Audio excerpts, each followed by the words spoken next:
Hello friends welcome to YouTube channel GRP review आज मैं morning time आपलोक जानी सके मैं गुवाहाटी आईसो बाट गुवाहाटी कत थको कि थको ये देखा नो सके मैं जी थको सके एक ठाईर भिडिओ पार्मिशन ना तो मैं अलग बेलेग ठाई मर्निंग टाइम एने फुरबार कारण आहिलो तो अलग भिउखन आपलोक देखाबोले चेष्टा करि आछो दे guys I don't wanna waste what's left.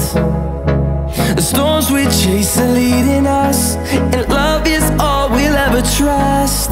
Yeah, no, I don't wanna waste what's left. And on we'll go, through the wastelands, through the highways, till my shadow turns to sun rays. And on we'll go. केनेकुवा लागल cinematic shut लगते गुवाहाटी अलग माने एरियाखনৰ नाम हल बिहारपारा বুলি কৈ থাকে তো गाइस আপোনালোকে জানিব খুজিতে জায়গাখন কেনেকুৱা তেনহলে কমেন্ট কৰা পুৰা একদম ফালি দিয়া মই নেক্সট ভিডিওৰ জিৰোতে একদম ভালকে দেখাই দিম गाइस তো সাপোৰ্ট কৰিব দে মোক